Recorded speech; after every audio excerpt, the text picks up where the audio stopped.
What's going on, everybody? Welcome back to JJD TV. I'm your host, Josh, and a lot of you guys were probably with us throughout the watch long, and we definitely thank you guys for that. Really appreciate all the support you guys have shown.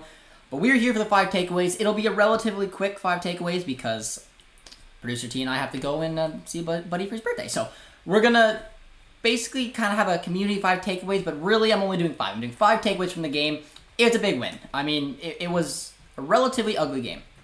There was a lot of mistakes from both teams, poor finishing, and it was a 1-0 scrappy victory in which we had a red card, which honestly sucks. So if you guys want to put a takeaway in, you want me to address it, I'm simply going to look at some of the ones I like, and I'm going to pick 5. So the first one from the very first comment I see is about Dahoud. It says, guys, Dahoud won't play in the semifinals, but that is the first takeaway. So I actually didn't know what the rules were and if the suspension carried over to the league as well. I don't know why I thought that. I think because like the Super Cup rule threw me off. Either way, Dahoud picked up 2 yellows. He got sent off. That is a big blow. I'm actually a little bit happier that he is suspended for the semis rather than the Bayern game. It still sucks nonetheless. It was basically an off game for Dahoud. The first half, as we've been praising him, we love the way that Dahoud plays. He was sloppy. He gave the ball away a lot. He wasn't pressing as well. He kind of looked like he was a little bit tired. Maybe it's the amount of minutes finally piling up on him a little bit. This was his 4th straight game. 4th straight game the man is in. And it just shows kind of the form he's on, though, because even though it wasn't the best game, and he had a very poor first half, and he also got sent off, he still had a bit of an impact in the game in the second half and brought his performance up a little bit. But all in all, for Dahoud, pretty disappointing performance, and with that, he now misses our semifinals. So we don't know, obviously, who we're playing, but depending on who it is, for example, if it's a Leipzig, that's a huge hit to us because I think that the 4-3-2-1 formation suits a Leipzig-type team, same as it suited a Gladbach, just a team with a lot more possession and not being able to maybe have that option because we're now a little bit depleted in our center defensive midfielders, in our center midfielders, it's gonna hurt. So it sucks. The first takeaway is that Dahoud first off game in a while, and he got the red, which is potentially gonna hurt us in the semifinals. But I see another one right there, and it's Schultz. Schultz was good, and he was. Guerrero, and that makes sense, again, being the second talking point. It's going to be a mixture of Guerrero and Schultz, and it's the fact that Guerrero went down injured. I was talking to you guys before, and I made it very, very well known that I'm nervous about Guerrero, Hummels, Haaland, and Sancho's fitness, mainly because those are the 4 that are almost undroppable, and rightly so. They're in incredible form right now, and they're our best players with not a lot of replacement. I don't know. I still don't know exactly what's going on with Guerrero. I'm praying that he's okay, and we'll see that probably with the maybe upcoming hours, if not the day, we'll probably have a better look at exactly what's going on with him. But he went down injured very early, so if it's not a serious injury, then at least he got the game off, got some rest while Schultz came in to fulfill. And what the takeaway is that Schultz had a good game. He did. He impressed me from the terms of him actually being able to stay up with this pace of the game. And I say that in a way because sometimes he looks like he's a step behind. He makes the wrong decisions. He puts himself out of position. But today, he was fine. He was fine. And it's not like a crazy praise, but the entire goal, the goal that we scored started from him. He had a good defensive awareness. He nutmegged a Gladbach player to start the counterattack. And the thing I really liked about it is instead of going down the wing, he was comfortable enough on the right-hand side to cut into the middle and pick out a pass. And by doing that, he took a couple Gladbach players out of the way, found a pass, and it went right to Haaland, to Royce, to Sancho, to the back of the net. That entire goal started due to the nutmeg of Schultz, and on top of that, he just had a well-balanced game. So I think a little kudos, because Schultz has obviously had a very difficult time here at Dortmund. But for our second takeaway, we had a big injury early on in the game. It could have really depleted the team, especially hurt Sancho, given the fact that he's been growing on the connection with Guerrero. But Schultz stood up and did a job, and we got to absolutely respect that. And then our third takeaway here, we're going to see what we're going to do. We have some mostly questions, and guys, I got to be relatively quick about it, so I'm sorry I'm not going to address every question. I'm just going to be doing takeaways, but the third takeaway is going to be Morey. And I see Morey there. AM comes in and says Morey is underrated. He has been so consistent recently. Very well said, and that's very, very true. And I'm going to be rolling on that fact for our 4th takeaway. But Morey has been incredible. And again, him and Dahoud, 4 games in a row they've started.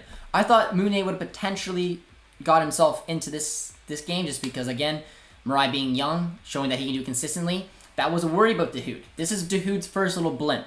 He had 3 incredible games, and now he's kind of had a tough one. So we're going to have to see the way that he bounces back and see if he can grow and show that he deserves to be in the starting 11. But Morey's 4 for 4, baby. He's had a great game at the back. The thing I like about the way that he plays the right back position is that he presses. He presses high up the pitch, which wins us the ball back in good positions. There was 2 or 3 times today where if it was maybe a more relaxed right back like Meunier, he would have sat off, he would have maybe waited, and that could have led to Gladbach come back on the break. But he was active, he went for it, he pressed, he won us the ball, and it turns to turnovers, and that just creates more chances for Dortmund. So I think that the right back position is 1,000% his to lose, and hopefully he can keep it going for the foreseeable future. Which leads to my 4th out of the 5 takeaways, which is Emre Can. And he is, again, when it comes to Mr. Utility, I got to give him some praise because I feel like I haven't done it quite enough. The man is lights out. He is a guy who he's a center defensive midfielder. He can also play a little bit higher up the pitch if he wants to as a center back, or as a center mid. We know he can play as an outside center back, and he can also play as a right back. He's speedy, he's athletic, he can do those well. But the thing that I said about Emre Can that he's got to worry about to be able to play as a center back in a 4-back formation is he's got to be very, very considerate about what he does. He's very aggressive, he goes in at challenges, and sometimes can lose composure. When you're in the middle of the park, sometimes it's not that big of a deal, because if you take a foul up the pitch, you're not completely screwed if it's in a vulnerable position. But when you play in a center back position, and I've noticed this in the exhibition game when we were watching earlier in the season, in preseason, a lot of times he made for aggressive challenges. He came out, he either fouled them or he got put out of position. He's tailored the way he's played, and he's looking perfect alongside Hummels right now. And I love the way that he's playing. He looks like a center back. He looks like a center back who's been playing their entire life, and I absolutely love it. He fits there nicely, and I think having him being able to just adapt his game a little bit more to fit the way that we're playing is fantastic. Him and Hummels today were perfect. We got a clean sheet due to it, and that's a win. You get 2 center backs that are finding a little bit of chemistry and getting a clean sheet like that. That is absolutely fantastic, and there's nothing else I even need to say. And I hope you guys can see the way that they play. And there is a lot of comments here, and I would love to, honestly, address a lot of them, guys, but we can't do it. We are in a rush. We got to go see a buddy for his birthday, whatever. But the final and 5th takeaway is going to be Terzic versus Rosa. And a lot of you guys were making jokes towards the end of our watch along saying, all right, breaking news, Rosa is not getting the job. Terzic is all the best better. But Terzic showed what he could do today, man. He really did. This game, like I said, it was sloppy. It wasn't a very appealing game on the eyes. But Terzic went in there with a game plan. He knew exactly what he wanted to do. And he did that there, and he outdid his counterpart, which is potentially funny because he's going to end up being probably Terzic boss, the main man next season at Dortmund. So there was a lot of storylines behind Marco Rose taking over Borussia Dortmund. He went in there with his current club, which is going to be his former club, against his future club, and couldn't really come up with much. He was playing mind games before, saying he was going to start a B squad. He didn't. Gladbach went all out, but Terzic was able to match up. He made a couple ballsy substitutions. He took off Sancho right after the goal. I loved it. Gave him a little bit of opportunity to rest up. He obviously had to make the tough call early on who to put at left back. Maybe it's not as hard as it may look, but it makes sense to put Schultz there.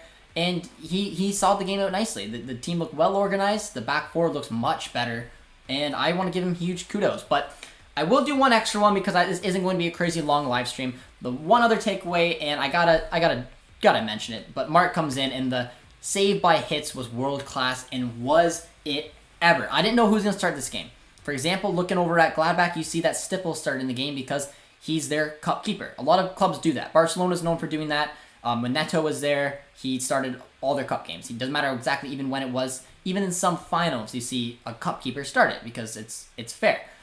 Berkey coming back from injury, maybe you give him the cup games, maybe you don't. We went with Hitz, and I don't know if Berkey would have made that save, but that save was absolutely phenomenal. One of the best saves I've seen all season long, and I'm not just saying that because he's our keeper. I'm saying that because it was exceptional. The ball was hit with such pace, and not only that, it had a little bit of curve. It was just going away from the reach. Hitz had to be stretched. He had to have a strong palm because that could have went right through his glove.